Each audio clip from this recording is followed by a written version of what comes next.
наврӯзи ҷаҳон омаду ғамсӯхта шуд. Гул бар сари гул боғи гул афрӯхта шуд. дунё ҳамаи дона намояд ҳатто, пироҳани ҷӯ ба сабзаҳо дӯхта шуд. ин мисраҳои ҷаззоб ба яке аз шоирони мумтози диёрамон, шоири халқӣ, устоди ширинкалом, устоди сухан, яъне Нурмуҳаммад Ниёзӣ тааллуқ дорад. ва ин шом мо хостем барномаи идона, барномаи наврӯзии хешро ҳамроҳи устод ва ҳамроҳи як нафар ҳофизе ки тараннуми ана ҳамин шеърҳои ҷаззоби шоирро мекунанд даъват намудем, яъне алочии фарҳанги ҷумҳурии Тоҷикистон, сароянда, ҳофизи мумтози диёрамон Абдукарим Аминов. ва ман ҳардуи шумоёнро алон ба барнома хайрамақдам мегӯям ва наврӯзи оламафрӯзро барои ҳардуи шумоён самимона муборакбод мегӯям, чун ба диёри ҳамешабаҳори мо наврӯз бо қадамҳои некаш меояд, дилҳои мо пур аз накату пур аз таровату пур аз некӣ мегардад. қаблан чун барнома оғоз мегардад, дар симои шумо кулли мардуми тоҷикро бо наврӯзи аҷам муборакбод мегӯям. хушомадед ба барномаи имрӯза. мо ҳам шарик ҳастем ба ҳамин табрикот. ташаккур устод.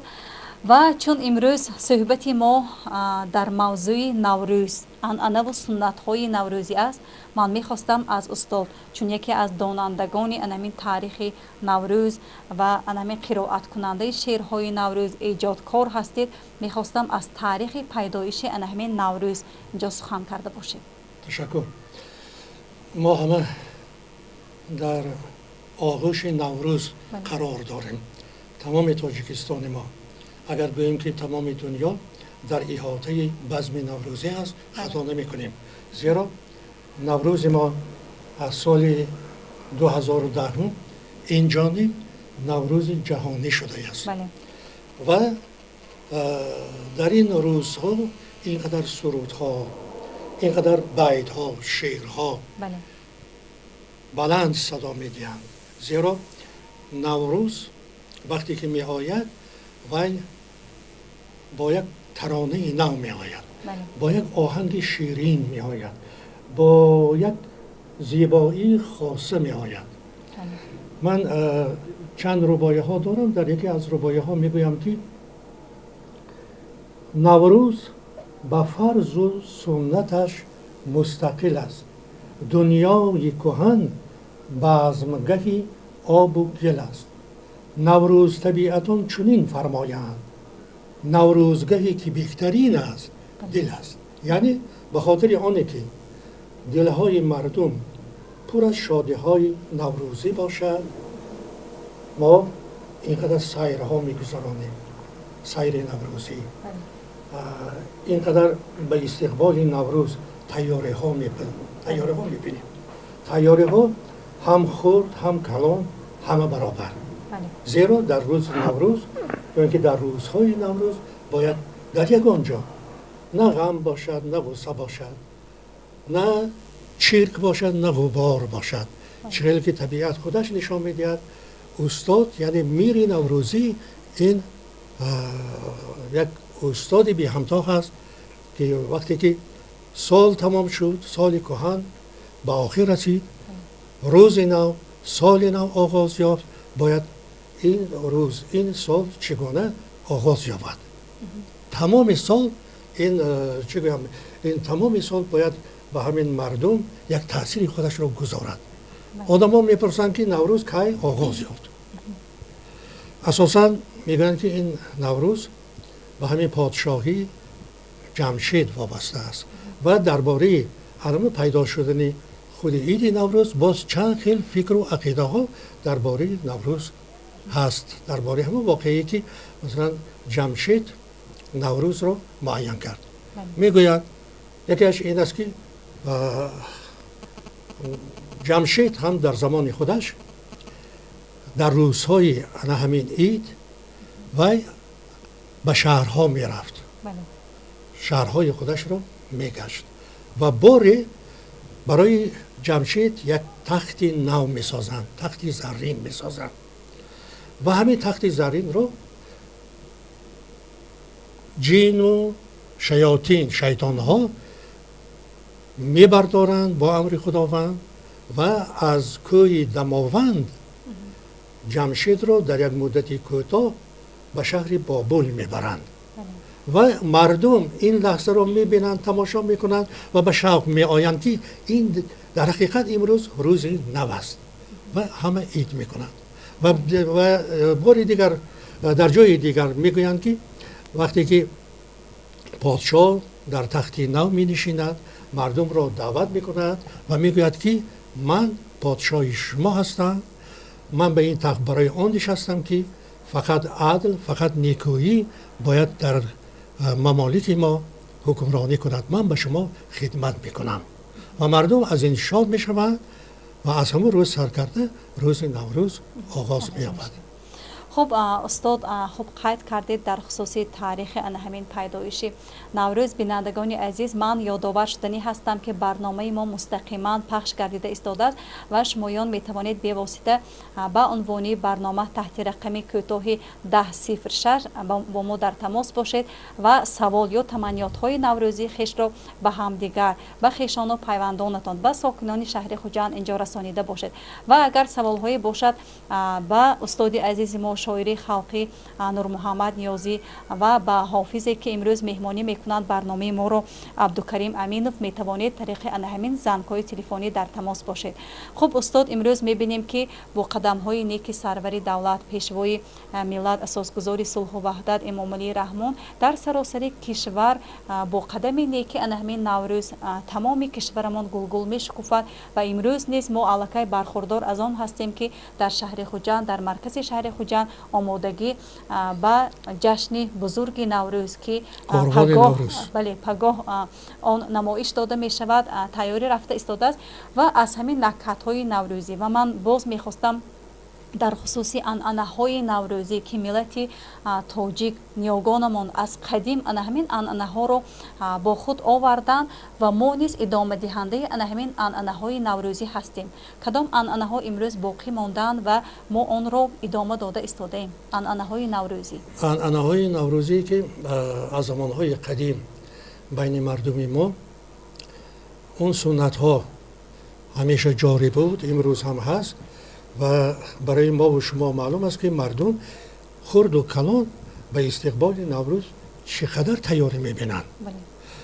وقتی که میبینند که طبیعت، این بار دیگر من ذکر میکنم، اینقدر تازه، زیبا، پیراهن خوشروتری نببر میکند، یعنی انسان ها هم نوروزی میشوند، میخواهند نوروزی باشند. این یعنی خانه های خودشان رو تازه میکنند، آزاده میکنند. در دلها یک وقت کینه، یک وقت چی نمیماند، غم و غصه نمیماند، مهر و محبت پیدا می شود. وقتی که عموما پیش وقت در همه جا یک سیر نوروزی می شد. در خوجند ما مثلا یک ایجا بود با نام استک، در آنجا چند روز سیر نوروزی می شد و وقتی که این سیر نوروزی تمام می شد مردم به سیر لاله می رفتند، یعنی از شهر، از خانه بیرون می برآمدند، باز دورتر می رفتند و وقتی که انمون در سیر در اینجا اینقدر بازی ها می شد، آنجا بازی های گوناگون، شیرینی های بسیار گوناگون، خود مردم پخته اون را می فروختند، همه به خاطر آنه که دسترخوان مردم آباد باشد، یعنی خاندان مردم زیبا باشد و اساساً این جاها در ساحل دریا میگذشت یا در ساحل آب میگذشت، در جایی که آب نزدیک است. با همدیگر وقتی که آب پاشی میکنند، خاصتا دخترها، پسرها یکدیگر به آب میچوشند، آب به آب یا جنگ میکنند. همین آب این از روی عموما سنت های گذشته ما، این آب این هم مقدس است، مانند همین 4 عنصر، آب و آتش و باد و خاک، این 4 عنصر این همه چیزهای مقدس است و همین اول نوروز را همین ها حس میکنند و علی همان گرد و غبار تنها با آب شستن ممکن است.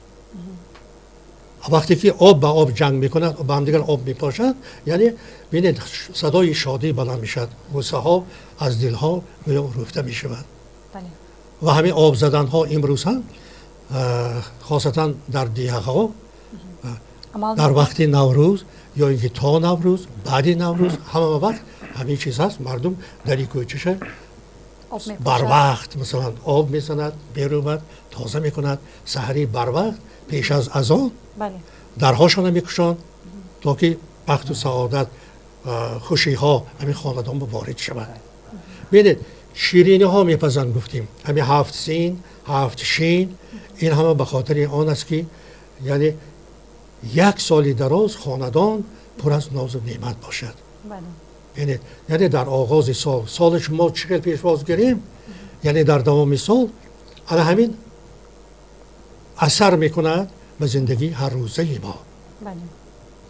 خب استاد گفتیم در خصوص عنعنه‌های نوروزی و اینجا چون برنامه ما نوروزی است و استاد ما حافظ که امروز در مهمانی برنامه ما هستند، من خواهش میکردم یگان سرود نوروزی که از ایجادیات شعرهای استاد نور محمد نیازی باشد، اگر آماده باشد برای بینندگان عزیز ما یک زمزمه میکردید، یگان سرودی تازه ایجاد رو. مرحبا. میری نوروزی. میری نوروزی، شعر از استاد. آهنگ از آن شماست. آهنگ از خودم. سراینده هم شما هستید. بله.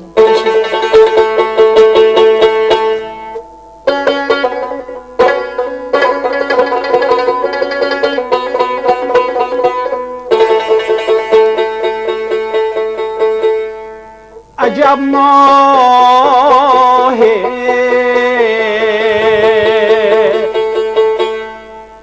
عجب روزی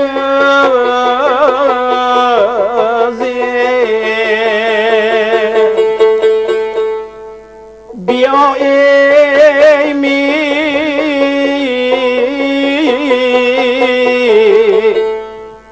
نوروزی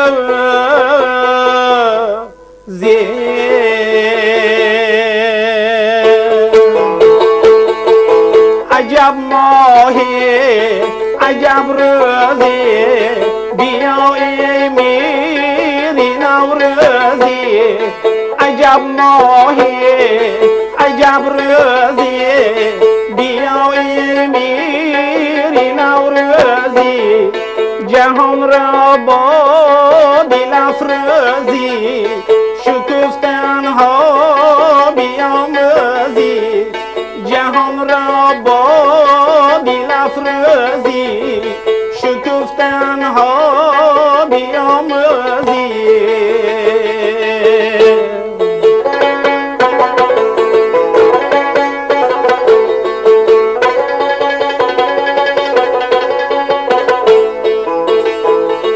جهان ویران را ماند دلم غم خانه را ماند جهان ویران را ماند دلم غم خانه را ماند خوش است این آمدن هایت به حق افسانه را ماند خوش است این آمدن هایت به حق افسانه را ماند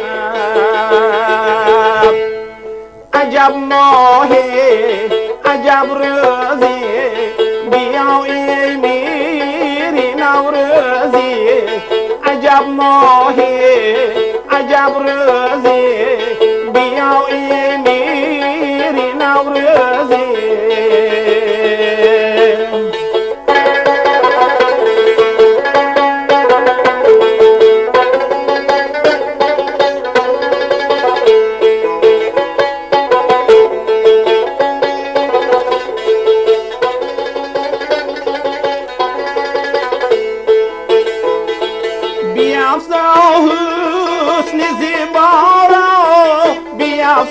میری دنیا را بیافزا حسن زیبا را بیافزا میری دنیا را به نام تاجیکستان کن بهشت کشور ما را به نام تاجیکستان کن بهشت کشور ما را عجب ماهی عجب روزی بیا ای میری نوروزی عجب ماهی عجب روزی بیا ای میری نوروزی بیا ای میری نوروزی بیا ای میری نوروزی خوب آفرین یک جهان تشکر میگوییم یکی از سنت های نوروزی هدیه کردن است. یک رکلام را تماشا میکنیم و بعدا با صحبتمون را ادامه میکنیم. خب یک رکلام منظور شما است و ما با صحبتمون را ادامه میدیم.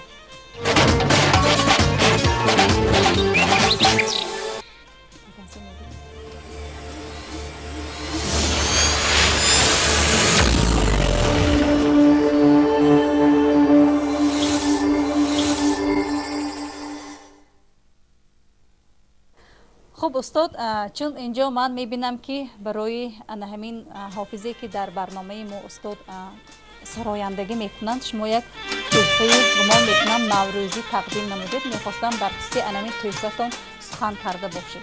چگونه کتاب است؟ این کتابی از خود برو از خود نرو. بله. در واقع زیر نامش در اینجا نوشته شده که دیوان کرد. بله. دیوان کرد یعنی این اساساً عبارت از غزل ها هست و یک چند رباعی ها. این کتاب در حقیقت من گفتم که عادت مردم ما یک عادت نوروزی یعنی به هم دیگر هدیه دادن، تحفه کردن این از زمانهای قدیم همین خیلی مانده است و شخصی که در همین روز نوروز اگر سخن گفتنی باشد میگوید که باید وی به دهان اول شکر اندازد. اگر شکر خورد یعنی شیرینی خورد به خاطر آنه که وی حرفش، سخنش، هر چی که میگوید باید شیرین باشد. یعنی سخن تلخ، سخنی که به دلها یک خیلی غبار نمیارد، باید همین خیلی سخن در دوام سال نباشد. مردم یعنی به هم دیگر فقط مهر، فقط محبت داشته باشند. خوب گفتید استاد. و چون در خصوصی هدیه اینجا سخن کردید، من برای بینندگان یک هدیه را نیز تقدیم کردنی هستم. چون در برنامه ما هر دوی شمایان امروز مهمان هستید، بینندگان عزیز توجه نمایید و آن شخصی که اولین شده به عنوان برنامه ما زنگ میزند و از ایجادیات شاعر خلقی نور محمد نیازی یگان مصرع، یگان شعر، یگان رباعی را اینجا قرائت میکند، البته یک هدیه خاطروی برای همون بیننده فعال عزیز امروزی ما تقدیم از ایشان میگردد، یعنی از نور محمد نیازی میگردد. و همچنین یک چیز را ناگفته نمانیم که قبل از آغاز برنامه استاد شاعر به ما وعده کرده بودند که کسی اولین شده زنگ میزند و همین شعر شما رو اینجا قرائت میکند، به نام آن کس در همین لحظه ها یک بیتی ایجاد میکنند و فعال باشید. نام خود را معرفی کردن را از خاطر نبرارید، با ما در تماس باشید و کسی اولین شده زنگ میزند. گمان و باوری دارم که قریب تمامی شهروندان شهر خوجند از شعرهای استاد بهره برداری میکنند، زمزمه میکنند، قرائت میکنند و اسیات هم میدانند. و مرحمت ما انتظار زنگ‌های شمایان هستیم، میتوانید با ما در تماس باشید و همین تحفه را صاحبی کرده باشید. و خب استاد، برایتان باز هم یک جهان منتداری میگویم برای همین گفتنی سنت های نوروزی و من میخواستم از ایجادیاتتان در خصوص همین نوروزی ها رباعی، یگان شعر، یگان غزل ها اینجا قرائت کرده باشید. یک غزلی که نو نوشته بودم، ز جان و دل بفرستم، همین غزل برای شما تماشاگین ها با تبریکات نوروزی میخواهم برای شما خوانده باشم. ز جان و دل بفرستم به جمله دهر درود، که بخت خانه نوروز بخت خلق فزود. هنوز تازه‌گری های دین زردشتی است که دستی لاله برافروخت آتشی نمرود. زی سنگ سرد دمد سبزگونه اسراری، دلی شکسته کند مشق نغمه داوود. زمین به حسن و ملاحت فرشته را ماند، زمین به حسن و ملاحت فرشته را ماند. ز جنت فلک آیا بیامده است فرود. خوش است تنتنه های قدیم نوروزی، ز مرغکان سحر بشنوم هزار سرود. به غیر مهر و محبت دیگر همه هیچ است، ز جنگ و جوش دریغا که عالم فرسود. بهین بزرگترین میری نوروز است، ز پیشوای من و ملتم به حق آسود. زمان نوحگری را گرفت نوگرزن، به مثل نور برا از احاطه مقصود. خوب، تشکر استاد. و بینندگان عزیز مرحمت فعال باشید، فعالی را از دست ندهید، با ما در تماس باشید. و خوب استاد، من گمان میکنم که شخصی که سخنور است، ایجادکار است و چون قبل از آغاز برنامه که با شما هم صحبت شدیم، شما گفتید که اگر شاعر حقیقی و اصیل باشد در همه حالت میتواند الهامش آید و ایجاد کند. و من باوری دارم که بر ضمن همین الهام های آمده انمی میتواند تراوت نوروزی، فصل بهار، یک منظره زیبا را اگر همین شخص ایجادکار ببیند، یگان زیبایی را ببیند، باز الهامش دوچند می شود. همینطور نیست؟ بله، وقتی که نوروز می آید تمام زمین و سما همه نو می شود.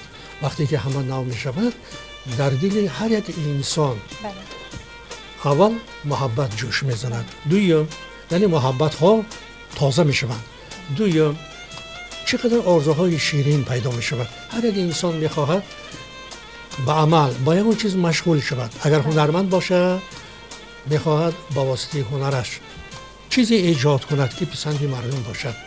اگر عالم باشد باز حرکت میکند که اون مسئله هایی که حل نشده است باید حل کند. اگر دهقان باشد باید در تردد است. یک روز خاصه دارد، یک روز خاصه نوروزی مخصوص برای دهقان ها، برای باغبان ها. آنها به زمین نگاه میکنند، زمین بیدار شده است، دانه میپاشند. اولین دانه های نوروزی در همین روزها دهقان ها به کشت و کار مشغول می شوند. ببینید، یعنی مادامی که چنین است، یعنی شاعرها هم در روزهای نوروزی یا از نو احیا می شوند، از نو در دلشان چقدر شعرها، چقدر بیتها جوش می زنند. خب اینجا می بینیم که یک نفر زنگ زده ایستادن. مرحبت قبول میکنیم. بیننده عزیز، شما در خط علاقه هستید، مرحمت شما رو گوش میکنیم.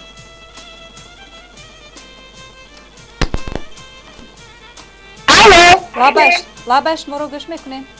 السلام علیکم. و علیکم سلام. من از شهر خوجند. کتاب نور محمد نیازی عصر نگاه. خب شعرهاشون دریا نگاه میکند، بگناه. یگان بسیار شروعات کرده میتوانید؟ من خیلی که عطر نگاه گفتید در دست استاد هست. از همین کتاب یگان بسیار باید را زمزمه کرده میتوانید؟ البته. مرحمت. آرزوی شکسته ما را کی تواند دوباره پیوستن، کی تواند گفته ما را در زمین با ستاره پیوستن.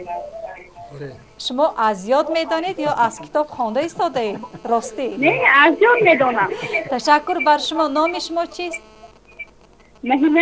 مهینه خان. شما چی کاره هستید؟ من مکتب ها. در صنف چند میخوانید؟ 8.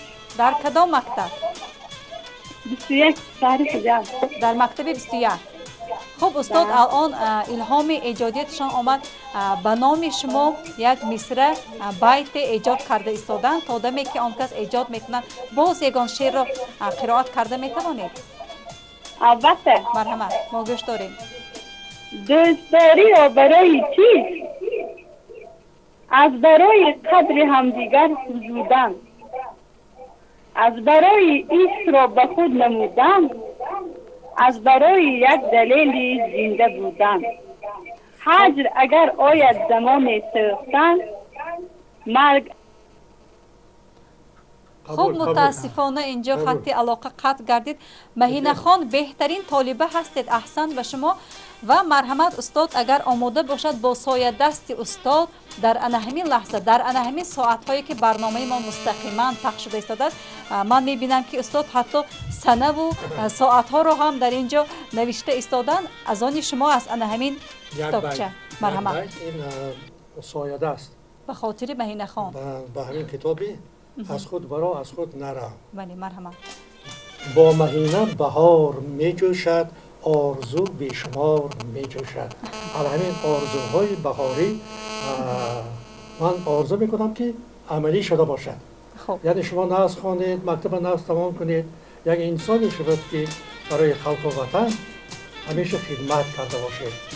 با نوروز هم نفس باشید، هم قدم باشید. فقط کارهای این از دست شما آید. تشکر. خب مهینه بانو شما میتوانید همین هدیه خاطروی خود را، هدیه نوروزی خود را از سراغ تلویزیون دیار دسترس کرده باشید. شخصا از دستان من میتوانید همین چیز را دسترس کرده باشید. خب اینجا میبینیم که زنگ‌های تلفنی بسیار شده ایستادن و ما آنگهی که امکانیت پیدا کردیم تمام زنگ‌های شما را قبول مینماییم. بینندگان عزیز، چون استاد در خصوص همین الهام و ایجادات سخن کردن، من میخواستم به شما استادی عزیز همچون سراینده، همچون حافظ به گفتی همین شاعر امروزه مهمانی ما که رو محمد نیازی هستند و اینجا میبینیم که باز یک نفر در خط علاقه هستند. مرحمت شما را گوش میکنیم بیننده عزیز.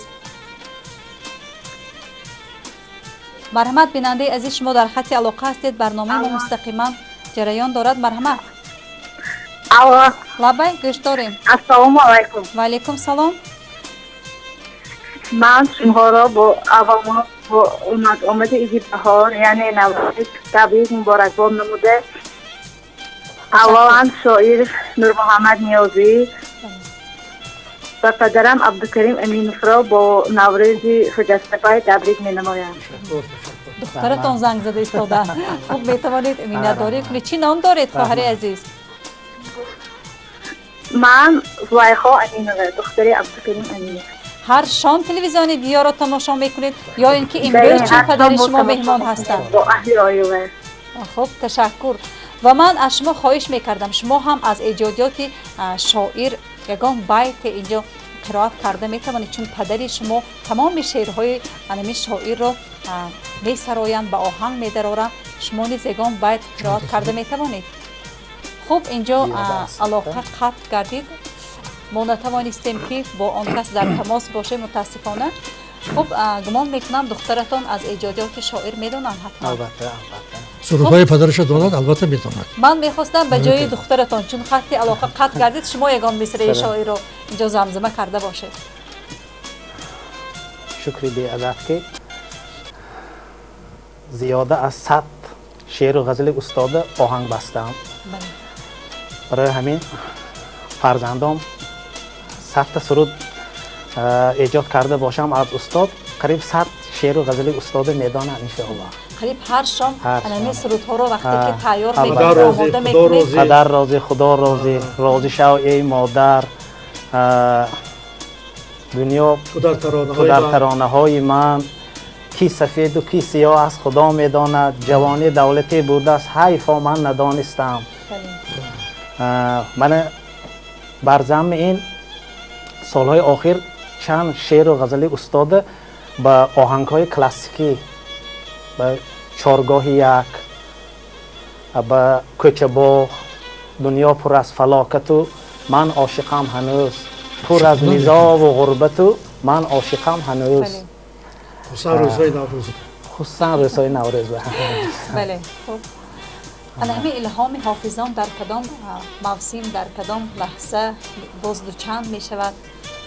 البته در بهار ده شفای شکفتنی اطراف درخت و طبیعت اطراف دیده حافظ به الهام. خب استاد خواهش کردم. مرحبا. خوب شده.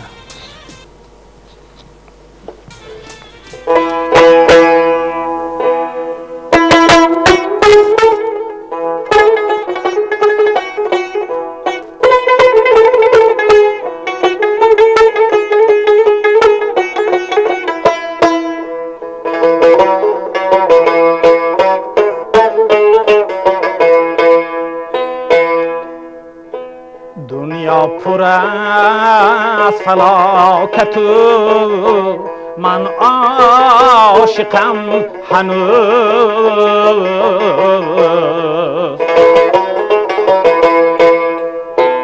پر از نزاع و غربت من عاشقم هنوز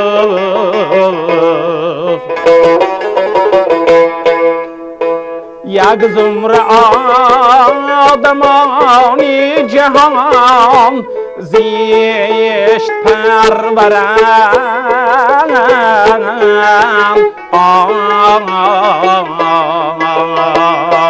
بی مهر و بی محبت من عاشقم هنوز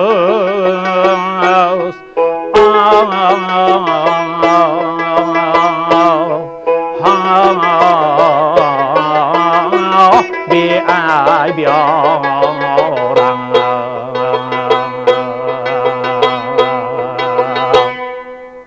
تشکر. خواهش استاد را به جا آوردید. گمان میکنم که مقبولی بینندگان گردید و باز هم اگر یگان پیشنهاد یگان درخواست داشته باشید بینندگان عزیز در همین فرصت ها غنیمت شمارید این لحظه ها رو به عنوان برنامه زنگ زنید و خواهش شما رو هر دو امروز اجرا خواهند کرد. هم شعر قرائت میکنند هم میسرایند برای شما. و استاد من میخواستم چون شما بسیار یک شاعری شیرین کلام هستید، خب اینجا صحبتمون رو بعد پخش نمودن بخش رکلام باز هم ادامه میدیم. اینجا فرصتی منظور داشتن بخش رکلام بخش تجارتی هم فرا رسید. بینندگان عزیز از اکران های خود دور نروید، از تلویزیون دیار دور نروید، زیرا صحبت های صمیمی باز هم انتظار شمایان است. Тушбераю қима кабоб аз бибиҷон. аҷаб лаззати хушест. хушлаззат тушодор من رؤوفه شهربانو به من محصولات‌های ملاسه ردیف معقول است. به فرزندانم من هر روز از آنها میخرم. به کارکنانشان رحمت.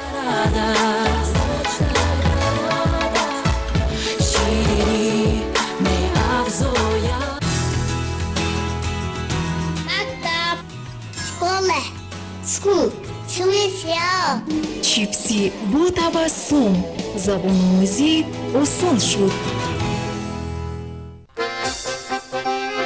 Мы создаем для каждого свой праздник. Кому-то нравятся шоколадные торты. Для тех, кто любит свежие открытия, фруктовые. А кто-то любит нежный, сливочный вкус. Мы стараемся для каждого клиента подходить с домашней теплотой и украсить ваш праздник тортами и пирожными от кондитерской по Росту. Выбирайте самые натуральные и качественные. Вас приятно удивят наши цены. Принимаем заказы на пирожные и торты с доставкой на ваш праздник. Кондитерская по Росту. Традиция домашней выпечки. Мы – свадебное агентство «Зебоги». Самое главное для нас, чтобы ваш день прошел безупречно и запомнился на всю жизнь. Мы готовы удивить вас и помочь организовать свадьбу мечты. Мы учитываем каждый шаг, каждую минуту предстоящего торжества. Приглашение на свадьбу, сбор гостей, прогулка, выездная регистрация, фотограф, видеосъемка, декорирование зала и машин, оформление стола вкусными блюдами, торжественный банкет, выступления ведущих. И это далеко не полный список задач, входящих в понятие «Зебоги». Телефон 92 817 0400. Свадебное агентство «Зебоги». Келин! Лаббай, модарҷон. سوپر شوربا. ها خوب شد است.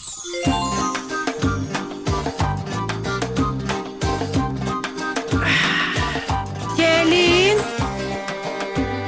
لابای سوپر مانتو. گلین محصولات شرکت اسمایل خوشحالی نزدیکان شما. افتاد پرستی سوپر، مهربانی در هر خاندان. ҳангоми интихоби сабзавоту меваҷот, нон, қаннодӣ, маҳсулотҳои ширӣ ва гӯшти мо ба сифати он бисёртар аҳамият медиҳем. дар мағозаҳо ба хизматрасониашон нархи арзон низ аҳамияти калон дорад. мағозаи шоми душанбе барои онҳое ки сифати баланд, нархи арзон ва хизматрасонии олиро меҷӯянд.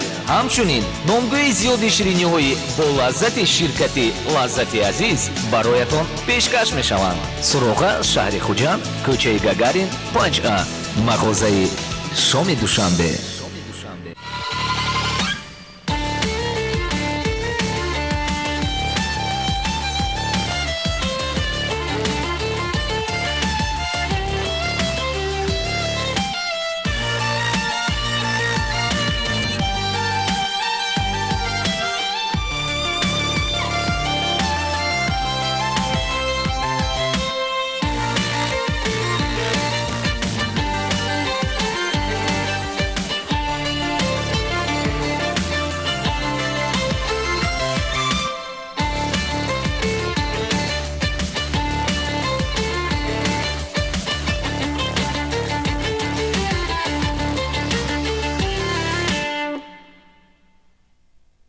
К нам приходят с разными задачами. Одни ищут финансовой независимости, другим нужна новая машина, третьи хотят построить дом, четвертые решили создать семью. Микродепозитная организация «Стандарт Молия» предлагает кредиты для развития бизнеса и потребительские кредиты всем гражданам Таджикистана. Современные стандарты менеджмента, низкая процентная ставка, гибкий график погашения и высококвалифицированные кредитные эксперты помогут вам в кратчайшие сроки получить кредит для решения ваших проблем. Ваша кредитная история может быть хорошей или вообще ее может не быть. И специально для вас формируем индивидуальную кредитную программу. И самое главное, мы выдаем кредиты в Сомони, и эффективная процентная ставка составит 18%. Также мы предлагаем другие услуги, как расчетно-кассовое обслуживание, интернет-банкинг, выдача и отправка денежных переводов в национальной валюте внутри Республики Таджикистан, отправка и выплата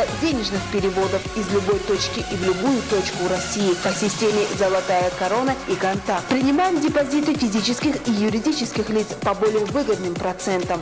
Микродепозитная организация «Стандарт Молия». Вам в помощь.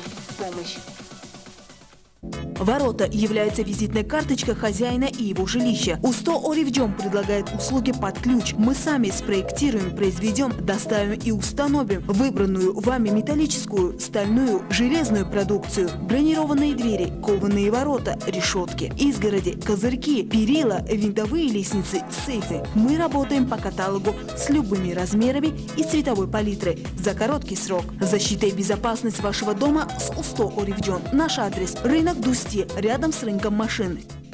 Амичка! Где Амичка? Зачем Амичка? Почему Амичка? А что Амичка? Амичка – это сладкий плавленый сыр. Вкусно! Ням-ням! Тушбераю қима кабоб аз бибиҷон. Аҷаб лаззати хушест.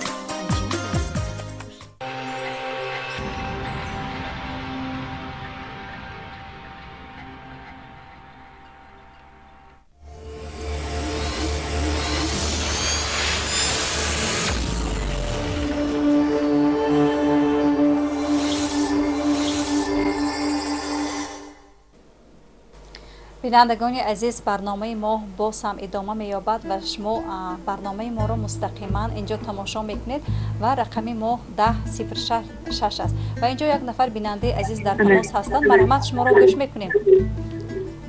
الو معلمه عزیز، لبه ایزان siz عذری مرا قبول کنید که علاقم قطع شد. من مهینه. خب مهینه خان، مرحمت. من مینداری خود را به جای نور محمد نیازی میرسانم. تشکر کتاب شما در دست من است. مرحمت. شمایان را تبریک و گردباد بوده به کارهای چشمایتان. تشکر. هستی ها خواهانم. خب تشکر مهینه خان. شما امین گمان میکنم شعرخوانی را بسیار دوست می‌دارید. یک بار خاطر شعر 4 خطا خوانم میل است می. خوب شده است. مرحمت. خدا یارت باد گفته نور محمد نیازی از همین کتاب عطر نگاه. بله. چند فرزندی نکو پرورده باقی به مقصد. خب باز هم علاقه قطع کردید مهینه خان و اگر توانید باز با ما پیوست شوید. و خب من میخواستم استاد با شما هم صحبت شویم و من میخواستم از قصه های خاطرماندترین شما که از حیات شما، از فعالیت ایجادی شما مثلا شدن قصه هایی که در عرفه فصل بهار یا در تجلیل نوروز عجم یگان خاطرات اینجا نقل میکردید. خاطراتی که با شعر پیوسته باشد، این خاطرات البته زیاد است. یکیش سال 1991 همین روزهای بهار جشن استاد لایق شعرعلی در کاخ باروت برپا گردید. 50 سالگی اون کرد و در همون جشن وقتی که من اشتراک کردم اینقدر مردم با صمیمیت با تحفه های خاطرمان استاد تبریک میکردن. ما از همون ولایت بودیم، از ولایت استاد لایق و من اندیشه میکردم که همین تحفه‌ای که ما بردیم نزد اون تحفه ها اینقدر بلند نیست. ما در بین اون تحفه ها یک جایی درست گرفتن نمیتوانیم، هرچند که این جای مقرر نمیکنن. من گفتم که استاد یک عادت داشتن، اگر یکون بیت فراموش شود میگفتن که من کمی سپارش دادم. کمیته مرکزی. کمیته مرکزی حزبی کمونیست همه مسئله حل میکرد. لیکن انسان هم کمیته مرکزی دارد، کمی دارد. کمیته مرکزی انسان این مغز سرش. و من هم به همین کمی خود سپارش دادم که یگان چیزی عالی جناب باید یابد و فرصت نگذشته همه چیز پیدا شد. که همین که سال 1941 استاد تولد می شود. رسا 1000 سال پیش یعنی 941 استاد رودکی از دنیا می گذرند. فرقش رسا 1000 سال. ببینید یعنی خداوند کریم بزرگها رو بزرگترین رو در 1000 سال یک مراتبه می آفریده است. و یک ربایی گفتم بعد از 1000 سال زکی تب رودکی آمد به وقت ملت ما لایق زکی. بار دیگر دلیل بزرگی بگشت ثبت لایق به جای رودکی جز لایق است کی. وقتی که با من سخن دادم و به صحنه برآمدم و استاد تبریک کردم و همین واقعه گفتم سال 1941 1941 به این ربایی مردم قرصک زده از جایشان خیستن. نه استاد به اون تحفه‌ای که ما بردیم نگاه کردن نه کسی دیگر. لیکن اون سخن در حقیقت از همه تحفه ها بالاتر میستاد. یعنی سخن نیک از همه بالا میستاد. این یک. دویم وقتی که روزهای فرهنگی تاجیکستان در ایران میگذشت همراه گلنظر، حق نظر، استاد جوربیک مرادوف و چند نفر دیگر ما در تهران بودیم. در یک آثارخانه ما کار یک خطاط را تماشا کردیم. استاد جوربیک مرادوف به وحش آمدن سرود بوی جوی مولیان رو زمزمه کردن و من هم گفتم بعد از زمزمه اون کس استاد یک دو بیت آمد گویم. خب بیایید اول زنگ نوبتی را قبول میکنیم. اینجا یک نفر منتظر هستند. استاد مرحمت شما را گوش میکنیم بیننده عزیز. الو. لبای. السلام علیکم. و علیکم السلام. من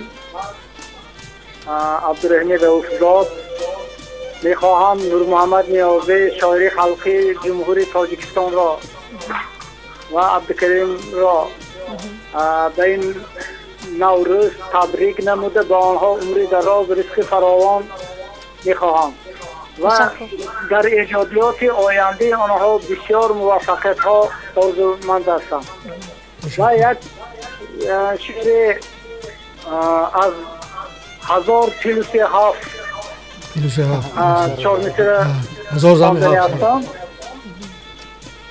ای بس که ما قصد شکفتن نکنیم، کاری که ضرور است به گفتن نکنیم، چون سرور ما این عملی رحمان است. خب دوام شعر. ای بس بله فراموش کردم. به خاطرتان آمد. خب مخلصی شما بودن که اینجا زنگ زدن به هر دو شما تمنیات نوروزی کردن. تشکر میگویم. خب تشکر به زنگتان. این تلفن چی شد؟ چون برنامه ما ادامه است امروز گمان میکنم شعر و و دوامی همون صحبت است. و اینجا باز یک نفر در علاقه هستن. مرحمت. لبای. سلام علیکم. و علیکم سلام. من کارمندان دیار را تبریک میکنم نوروز کدی. میهمان عزیز را هر دوستانم تبریک میکنم. همین روز تیمای مستقل یک تماشا کدی شتگی دیدم. عبدالکریم امینی سرود خواند برای پدر. همون 4 مصرع خوانده تیار. آرزو داشتم که همین روز یا دیار به یا تنیم به درآمده میگم گفته من مرحبا از جان. خودم زیر زبانم. ما آرزوی شما رو عملی کردیم. همون با خودتان شده تلفن کردم. تشکر مادر. خودم 50 سال زنک من. رحمتای کلام. یگان شعر قرائت میکنیم. تشکر مادر. ما خواهش شما رو اجرا میکنیم البته. مرحمت برای شما. با چشم.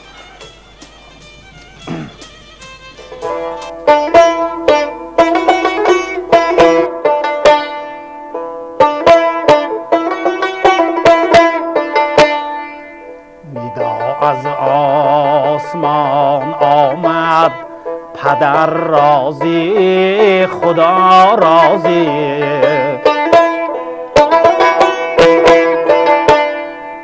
به گوشی جسم و جان آمد پدر راضی خدا راضی چو پند ناصحان آمد پدر راضی خدا راضی چو بند ناصحان آمد پدر راضی خدا راضی ندا بر هر جوان آمد پدر راضی خدا راضی پدر راضی خدا راضی پدر راضی خدا راضی پدر راضی خدا راضی پدر راضی خدا راضی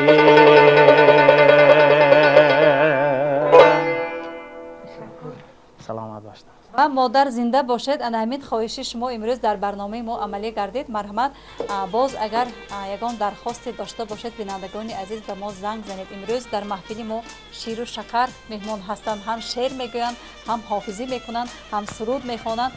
و استاد من میخواستم از دوام همین قصه گویم. مرحمت. بعدی خب باز یک نفر نمیگذارن که ما صحبت کنیم. مرحمت بیننده عزیز عذر میپرسم. در تماس هستید.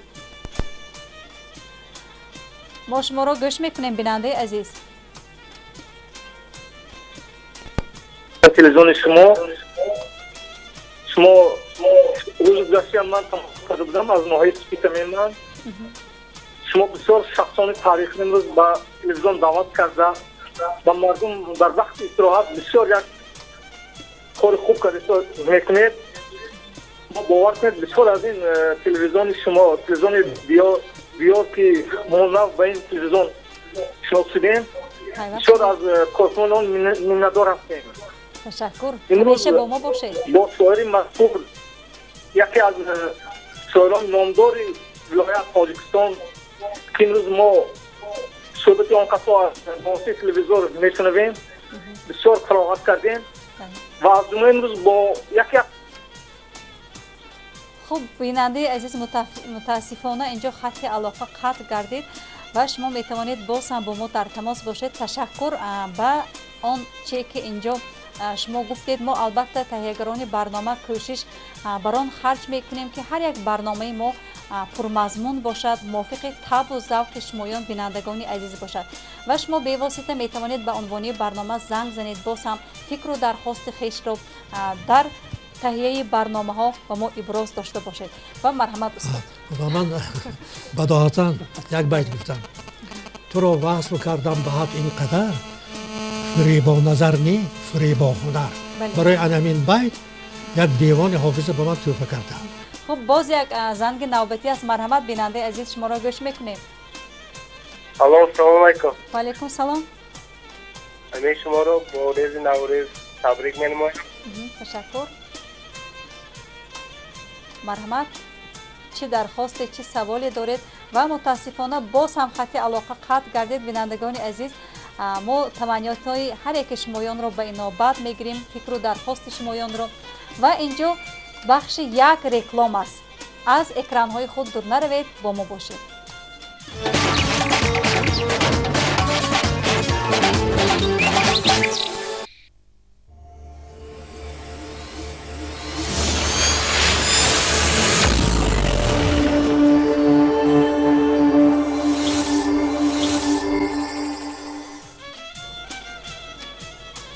خب استاد باز چی گفتنی بوده؟ هر زمان سخن شما رو میبریم. همون بیت هایی که بداهتا گفته بشون و هم وابسته چون که گفتم به همین فصل بهار است، وابسته به اون واقعی خوش است. مثلا یکی در جشن 20 سالگی سیسی 16 اجلاسی 16 وقتی که جناب عالی اونجا سخنرانی کردن اینقدر یک شوق و هوسی مردمی که در اونجا نشسته بودن همه گوش و گوش شده گوش کردن و من یک بیتی گفتم همچون جناب عالی ما یک جناب نیست، این انتخاب ماست دیگر انتخاب نیست. و در پهلوی من کسی که نشسته بود و از من التماس کرد که اگر جناب عالی آمده با شما واخوردی کنن حتما همین بیت بگید. و خوشبختانه همین واقعه رخ داد و امروز گفتیم و امروز هم بار دیگر اثبات شده ایستاده است که همچون جناب عالی ما دیگر جناب نیست و پیشوای ملت تاجیکان دنیا این کس هستند. خب بر حق گفتید که امروز با شرافت قدم های مبارک آن کس در سرزمین ما در ولایت سوخ میبینیم که دیروز در ناحیه مشچاه بودن و انشاءات بزرگی مثلا چی با استفاده داشته شد و امروز باشد خوجند شهر انتظار شاه خود هستند، پیشوای ملت هستند. ما انتظار هستیم با برنامه های نوروزی آمادگی میبینیم و خود من میخواستم چون شما یکی از شاعرانی که جهان دیده هستید با سفرهای خدمتی و دیگر دولت‌های خارجه سفر نمودید، با ایجادیات با همین شعرهای خود من میخواستم از همون سفرهایتان اینجا قصه کنید. وقتی که ما حاضر گفتیم جناب عالی در ولایت ما هستند، وقتی که همین شأن و شکوه نوروز با اشتراک جناب عالی در همه جا اینقدر دلکش اینقدر زیبا است، من یک سرودم نوشتم همین بیت ها دارد. من آفتابیم خصمی خرابیم وابسته از همه عالی جنابیم. یعنی از محبت این مردم همین وابستگی. جناب عالی ما مردم را قدر میکنن، این مردم باشد با قدردانی جناب عالی زحمت میکشند. و به سوال شما ما از چه بیم موافقی موافق قسمت یکشن مراتبه به مملکت‌های دیگر سفر کردم. در زمان شوروی، در زمان استقلالیت تا به امریکا، تا به مملکت کوبا سفر کردم. در بلغارستان بودم، در اروپا بودم، در آلمان بودم، در گرمانی بودم، در اسپانیا بودم، در ایران چند مراتبه بودم. یعنی دنیا دیدن آدم رو باز هم قوی‌تر می‌گرداند، باز هم آدم جهان بین می‌شود، آدم شناس می‌شود. این اگر شما خواهید که از همین سفرها من چه آوردم، باید همین کتاب‌های ما رو ورق زنید.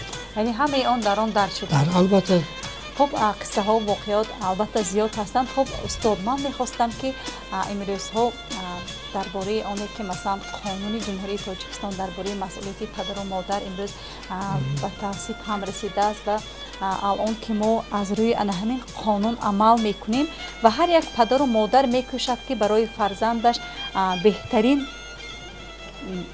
زندگی را چی کند، برایش ارزانی داشته باشد و همزمان برایش میکوشد که بهترین نام را انتخاب کند. چون نامگذاری یکی از وظیفه های مسئولیت‌ناکترین پدر و مادر است که بر ذمه هر یک پدر و مادر است و همین امروز ها میبینیم که بعضا نفرانی هستند خب برای همین نامگذاری به اشتباه ها به خطاها راه میدهند. خب از نظر شما همین نامگذاری باید چگونه باشد و آیا میتواند همین نام هر یک شخص به خصلت با رفتار و با کردار او تاثیر رسانیده باشد؟ البته تاثیر میرساند خاصتا در مردم ما، در خوشندی باستانی، در کلید اطراف نام‌های بسیار خوشروی میمانند، نام‌های پرمضمون میمانند، با یک هوس، با یک آرزو میمانند و در حقیقت نام به صاحبش تاثیر میکند. نام به صاحبش تاثیر میکند و خود انسان هم حرکت میکند که شایسته نامش باشد. شایسته نام. من میدونم بسیار رفیقایی که وقتی که آنها کلان میشوند، وقتی که صاحب معلومات میشوند، وقتی که دانشمند میشوند، مثلا از نام خود شرم میدارند و این نفرها امروز در تاجیکستان ما زیاد هستند. برای همین عوض هم میکنن نام را. عوض میکنن. من شخصا همین خیلی واقعه با خودی من شده بود وقتی که زمان شوروی سالهای 82 نام من در شناسنامه، در شهادتنامه خطا نوشته شده که نور محمد نی، نور محمد. بله ماما. نیاز معطوف. می‌بینید هم اینش خطا است. من این رو همون وقتا نور محمد نیازی کردم. خب استاد اینجا یک نفر زنگ میزنن، مرحمت قبول میکنیم بیننده عزیز. الو. لبای شما را گوش میکنیم. الو. لبای ما شما را گوش میکنیم بیننده عزیز. السلام علیکم. و علیکم سلام. تقوا جان شما درست می؟ رحمت. نوروزتون مبارک. تشکر. خب تلویزیون دی شدی کراتانچا میشه برای مادر کرگوی تقوا جان. نام شما چیست؟ جانی تقوا. نام من بینصرت. بینصرت. خب برای بینصرت مرحمت خواهش کرده و خود شما یگان و شخصا خود شما از تقوایتان، از ایجادیات تقوایتان یگان مصرع شعر میدانید؟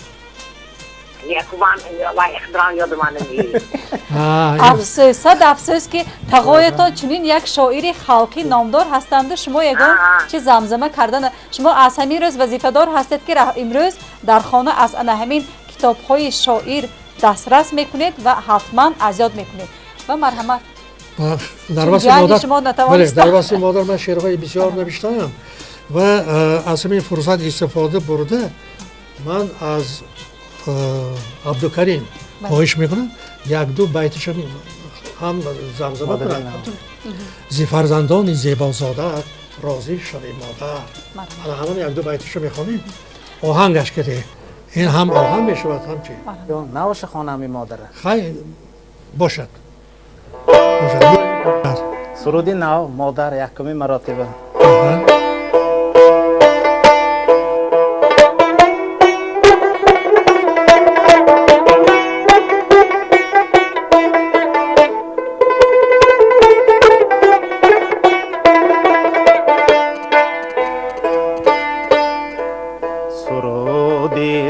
ز نام من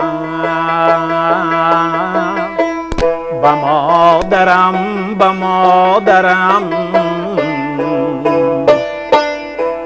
نشان احترام من به مادرم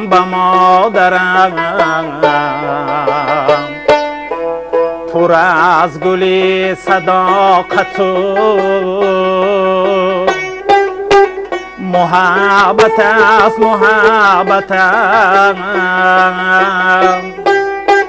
پر از گل صداقت و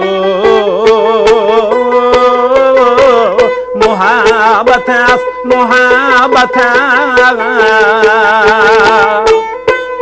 همیشه احترام من به مادرم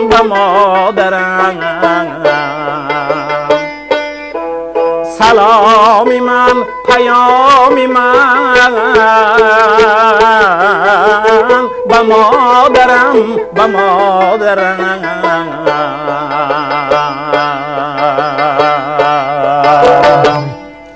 یک جهان تشکر به گفته سرور دولتمان برای هر دویتان استاد. جانم فدای مادر. همین کتاب همه سراپا در بسم مادر. این مادری بهشتی هم باز یک نفر زنگ میزنن. مرحمت قبول میکنیم بیننده عزیز. چی گفتنی هستی؟ چی درخواست بالاتر از دارید؟ بهشت همین خاک پای. و علیکم سلام مرحمت. شامتون بخیر باشد. تشکر از آن شما هم. استادان عزیز شما را هم که تشکر. سلامت باشید. تو چی نقطید نه؟ شما منو میبینید من شما ندیدید استادیا. مبین جان رستم. مبین جان رستم. والد شما درست نه رحمت. سلامت باشید. آواز شما کیم نمیشناسه؟ رحمت سلامت باشید. به این برنامه. سلامت. از آمدم تلویزیون پخش کنیم بدر تو خوردن شدم. رحمت. سلامت باشید. سلامت باشید. تشکر بیننده عزیز که با ما پیوست شدید. بینندگان عزیز در این فرصت کوتاه که ما در اختیار داریم ما نمیتوانیم که باز هم از تمام ایجادیات از تمام آن قصه و آن واقعیات سخن کرده باشیم. افسوس میخوریم و اینجا به برنامه ما باز هم 2 نفر مهمان آمدن تا اینکه اشتراک کرده باشند. از تماشای امروزی برنامه ما الهامشان دو چند آمد. هر دو هم سراینده هایی هستند که از ایجادیات نور محمد نیازی امروز می سرایند. یکی حافظ شناخته هستند و دیگری در جاده صنعت قدم های نخست میگذارند و فرزند یک نفر حافظ شناخته هستند و ما بعد پخش رکلام و اینجا یک نفر زنگ میزنند. مرحمت شما را گوش میکنیم. و علیکم سلام. تشکر بر شما هم مادر عزیز. من همسری نور محمد نیازی رمانی دختری وهاب عبدالکریم دختری کلانشان نیستا. من هم همشهری. یه خواهم یک شعری پدر رو میخواندی و همسرتان بگیم سلامی مرا رسانید. البته همدیهگی ها امروز فعال هستند. زنگ میزنند ریمانی ها.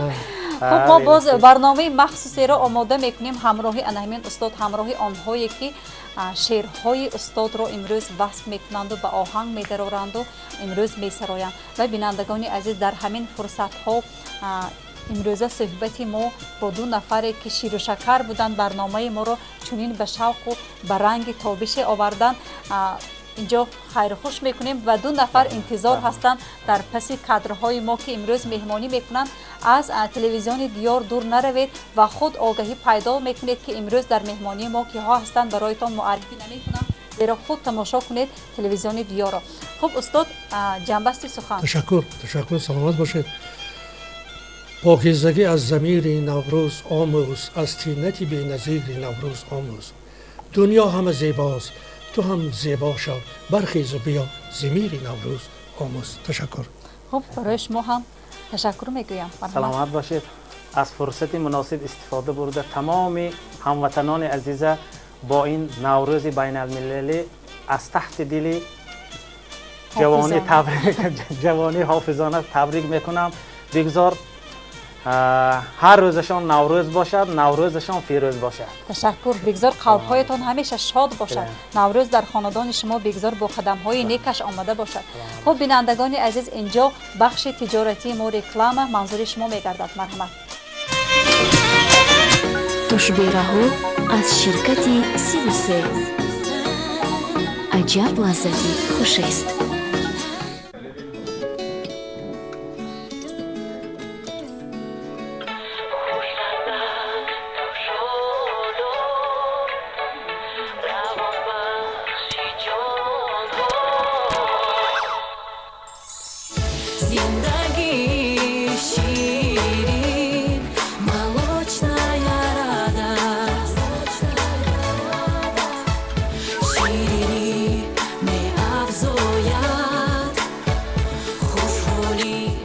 Все мечты могут сбыться. Главное — поверить в них.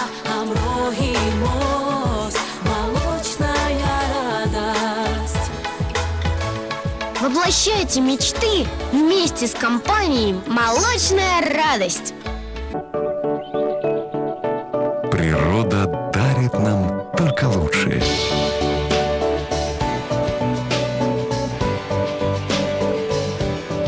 А мы дарим это нашим любимым.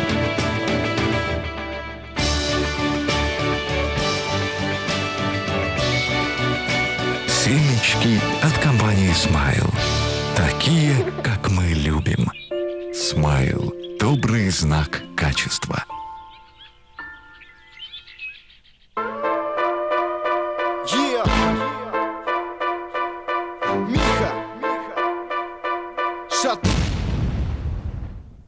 Ман картошка пахлавон, бо ман саёҳат намо, дуру дароз роҳамон, ҳаргиз ту ақиб намон.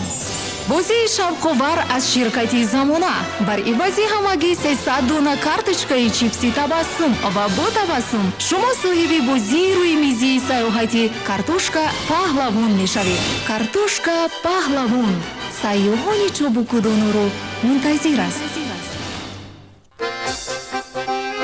Мы создаем для каждого свой праздник. Кому-то нравятся шоколадные торты. Для тех, кто любит свежие открытия, фруктовые. А кто-то любит нежный, сливочный вкус. Мы стараемся для каждого клиента подходить с домашней теплотой и украсить ваш праздник тортами и пирожными от кондитерской по Росту. Выбирайте самые натуральные и качественные. Вас приятно удивят наши цены. Принимаем заказы на пирожные и торты с доставкой на ваш праздник. Кондитерская по Росту. Традиция домашней выпечки. Хотите, чтобы ваш дом охранялся на высшем уровне?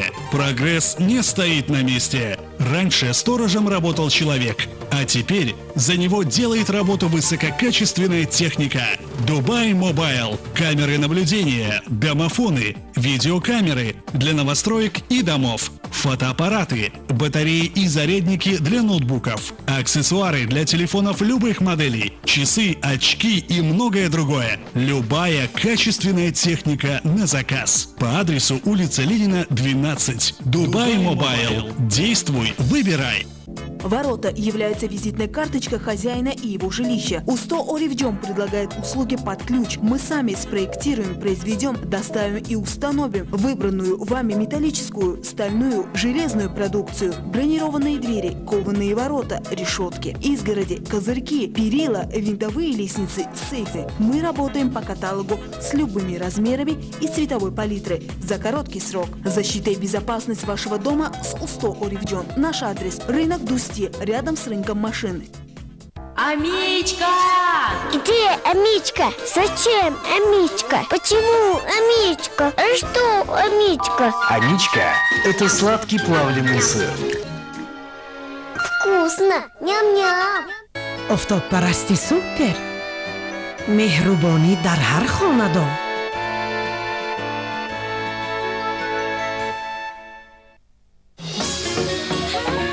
Тушбераҳо аз ширкати 33 аҷаб лаззати хушест.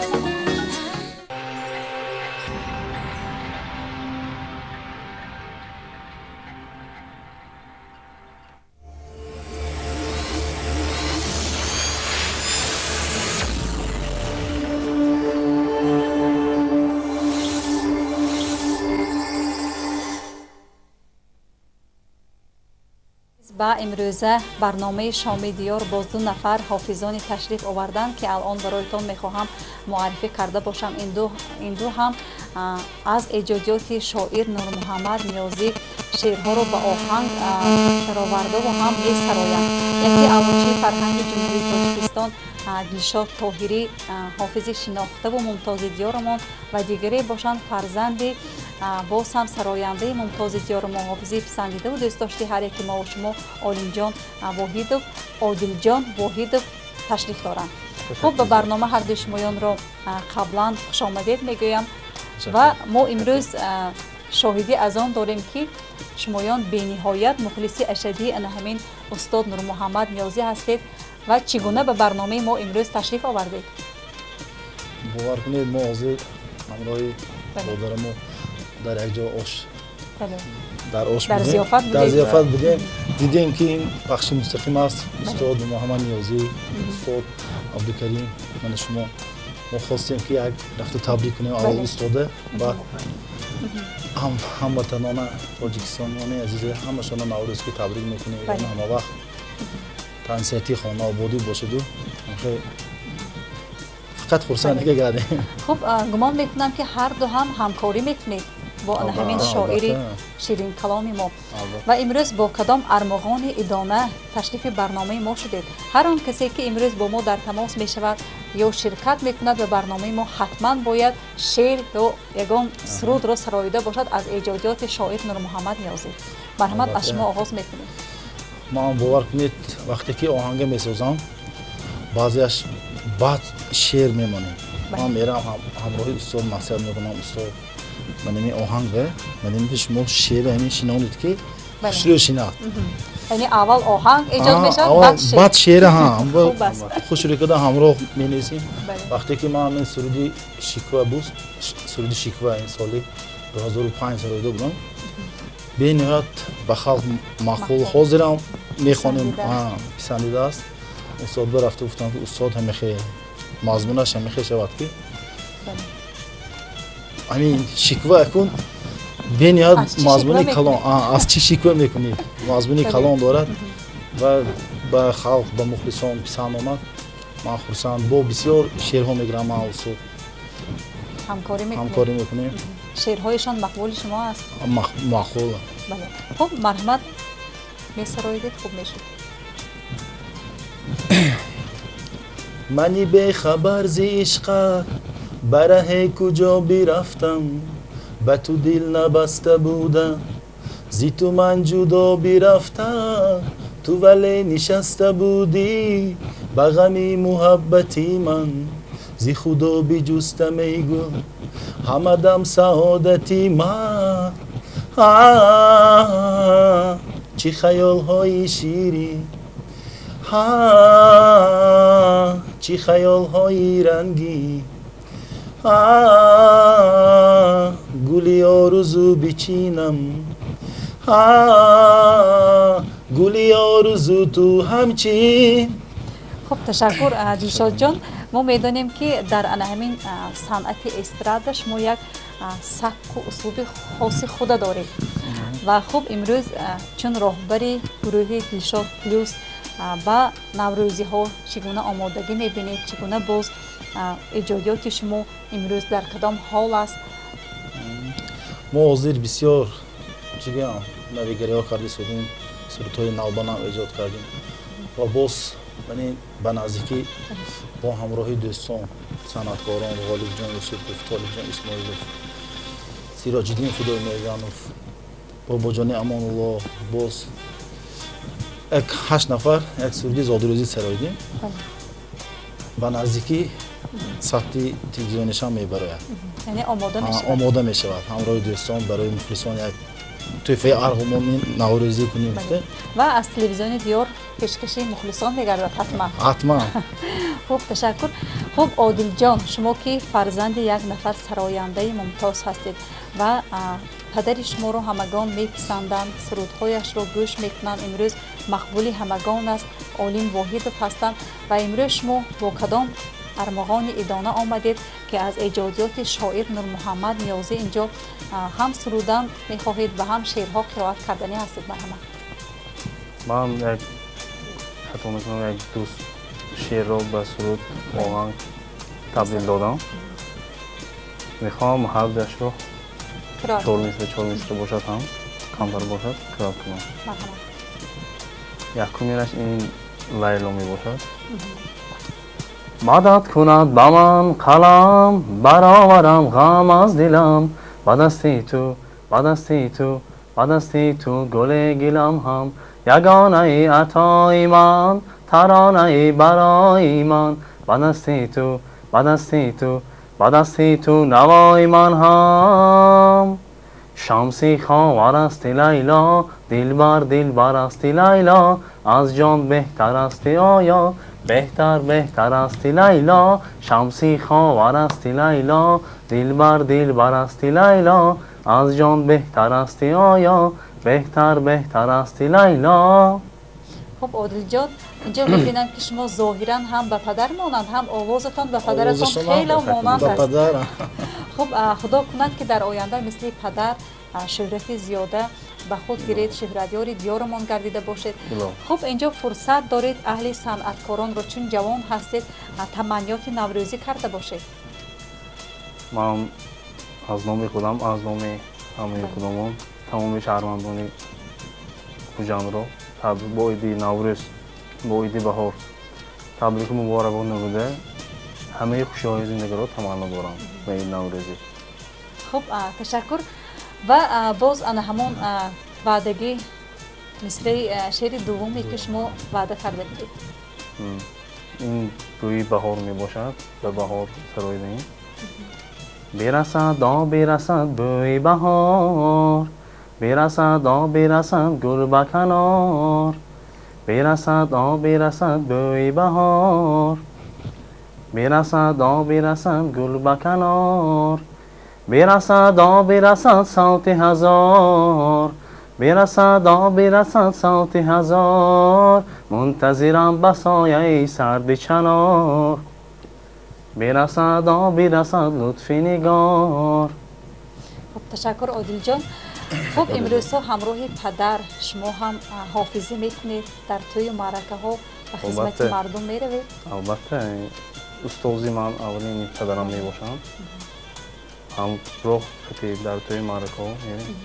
خب یگان مثلا سرود شما ثبت شده است یا یگان کلیپ شده یا در آمادگی است؟ در آمادگی کلیپ کردن هستم. اول این پیتری آلبوم خود رو پیشکش مخلصان کردنی هستم. بعدا به کلیپ آغاز میکنم. شعرهای نور محمد نیازی به شما پسند هستند؟ البته پسند هست که من اینها رو به سرود و آهنگ تبدیل میکنم. و امروز هم اشتراک میکنید در برنامه امروز؟ البته به من خیلی پسند است. تشکر که شما جرأت کردید، عزم کردید که امروز در برنامه ما اشتراک نمایید. عرض minnetdاری بیان میکنم. و خب من میخواستم باز از دلشاد جان پرسیده باشم چون صحبت ما نوروزی است، چون استاد در همین برنامه ما در سنت ها و انعنه های نوروزی سخن کردن، بخیر از همین گفته های استاد باز کدام انعنه و سنت های نوروزی میدونید که در محله های شما آن را تجلیل میکنند؟ مثلا در محله شما نوروز را چگونه استقبال میکنند؟ در محله ما چطوری بگویم برای ما بینیت خوب پیش باز میگیرند. قدیمترین محله است. مردمای بسیار بزرگ دارد. ما فخر میکنیم که ما از همون دیه هستیم. امروز سخن تنها از ریما میروید. امروز ها بسیار کنسرت و چهاربینایی نوروزی شده بسیار شده ایستاده است. یعنی سمالک هم میپذید در آن محله؟ سمالک همه محله سمالک آواز سرود برام ایستاده است. در همین تنتنه سمالک پزی اشتراک میکنید همچون حافظ به سرای؟ البته. خب در همین عرفهای نوروزی مردم کدام سرود شما را بیشتر خواهش میکنند و درخواست میکنند؟ من باز نوروز بخوانده سرودام هست. میتوانید اینجا خلام دو سه مصرعش رو زمزمه کنید؟ مرحبا. چون برنامه ما نوروزی است. مرحبا. رقصید عزیزان نوروزی نو آمد باز آمد. رقصید عزیزان نوروزی نو آمد باز آمد. خورسندی سازید رقص و بازی کنید نوروزی نو آمد باز آمد همین اکن خب انا همین موسیقی به من کمتر مانان این موسیقی که گوش کرده خارجی بود باشید لامباده این سرود آسمون چی گرفتش آسمون چی گرفتیم خیلی برای من این سومالاتو برای وارد چهارگیمی توی هم میخونیم آهنگ زمانوی است. خب بیایید نشاد جان اینجا کارگردان پخش اشاره دارند که یک رکلام رو برای شمایان بینندگان عزیز منظور داریم و بعدا با صحبتمون رو ادامه میدیم. مرحبا.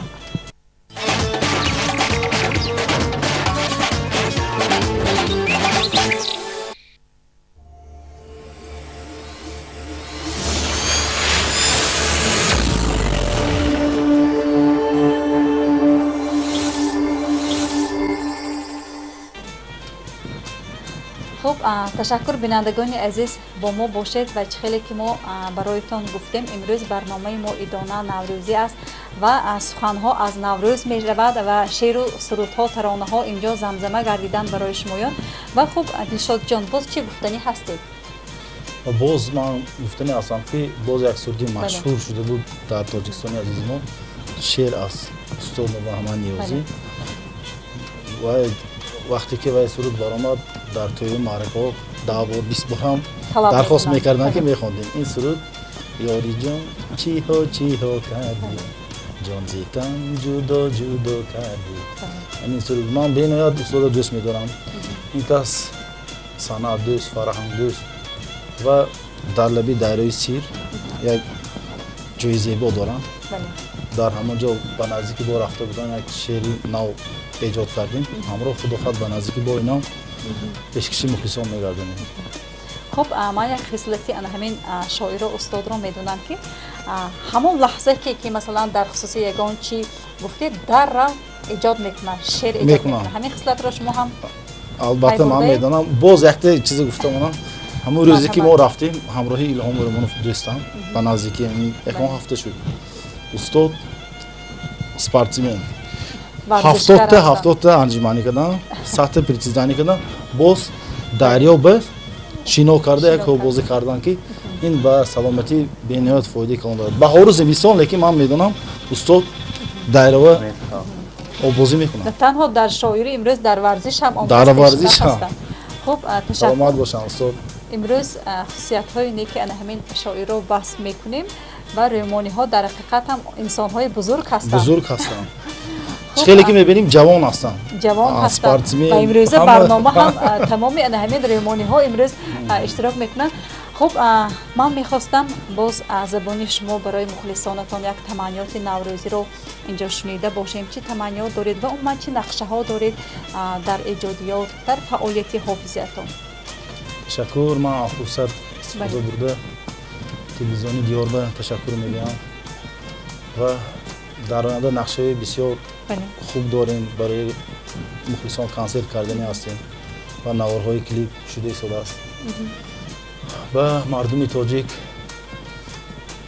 و نوروز الله محفوظ تبریک میکنم همه وقت سربلند باشن.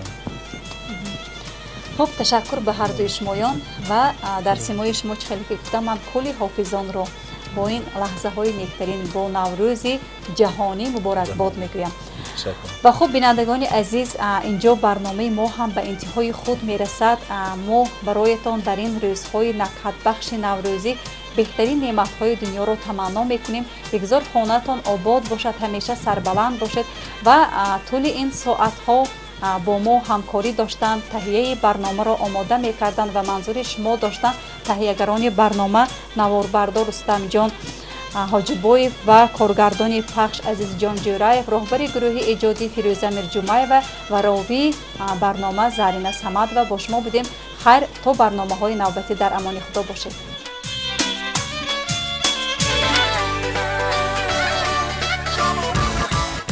کلاسیکی همان لحظتی نوتاکرو خوش لحظت تو شادو.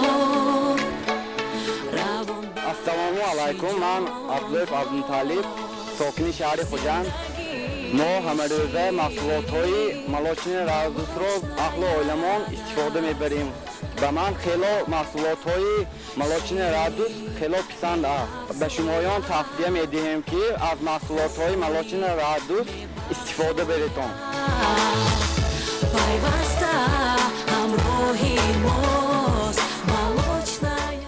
офтобпарасти супер. меҳрубонӣ дар ҳар хонадон.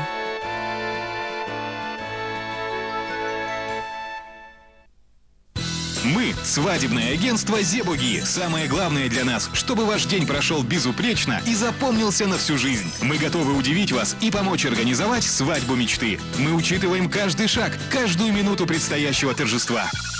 Приглашение на свадьбу, сбор гостей, прогулка, выездная регистрация, фотограф, видеосъемка, декорирование зала и машин, оформление стола вкусными блюдами, торжественный банкет, выступления ведущих. И это далеко не полный список задач, входящих в понятие «Зебуги».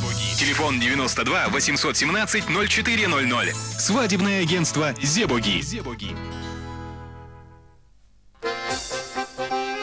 Мы создаем для каждого свой праздник. Кому-то нравятся шоколадные торты, для тех, кто любит свежие открытия, фруктовые, а кто-то любит нежный сливочный вкус. Мы стараемся для каждого клиента подходить с домашней теплотой и украсить ваш праздник тортами и пирожными от кондитерской по Росту. Выбирайте самые натуральные и качественные. Вас приятно удивят наши цены. Принимаем заказы на пирожные и торты с доставкой на ваш праздник. Кондитерская по Росту.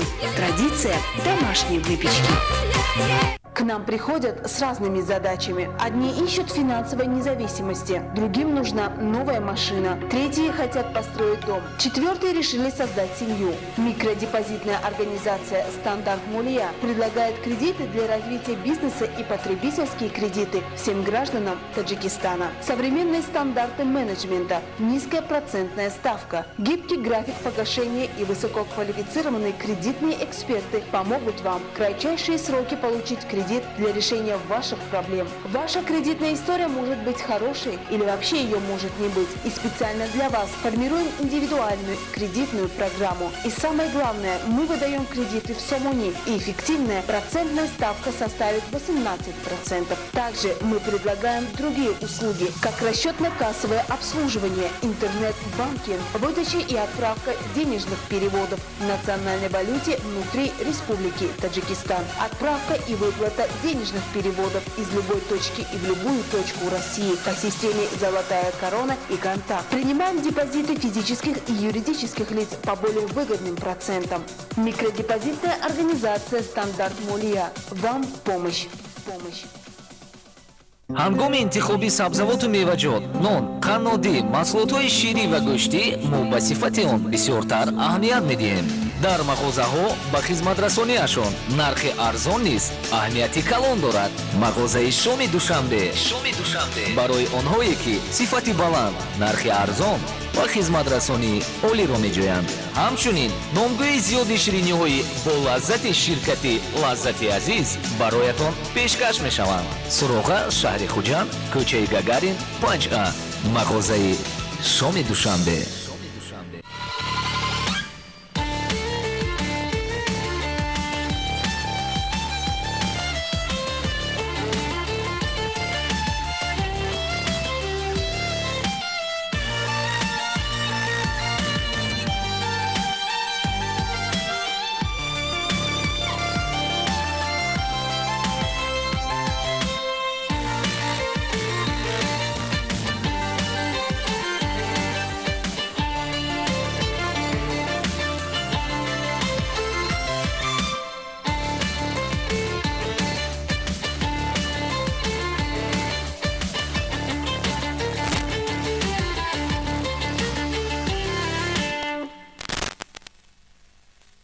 ман картошка паҳлавон, бо ман саёҳат намо, дуру дароз роҳамон, ҳаргиз ту ақиб намон. бозии шавқовар аз ширкати «Замона». бар ивази ҳамагӣ 300 дона карточкаи чипси табассум ва бо табассум шумо соҳиби бозии рӯи мизии саёҳати картошка паҳлавон мешавед. картошка паҳлавон сайёҳони чобукудоноро мунтазир аст. Амичка! Где Амичка? Зачем Амичка? Почему Амичка? А что Амичка? Аничка – это сладкий плавленый сыр. Вкусно! Ням-ням!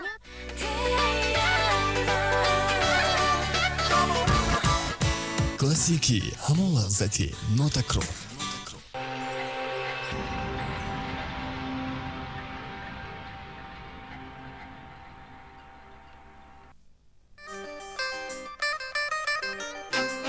хӯрокҳои миллӣ аз қабили чанд намуди сех кабоб, чанд намуди оши палав, шакароб, қурутоб ва дигар намуди хӯрокҳову хӯришҳо ҳама дар қаҳвахонаи Заъфарон.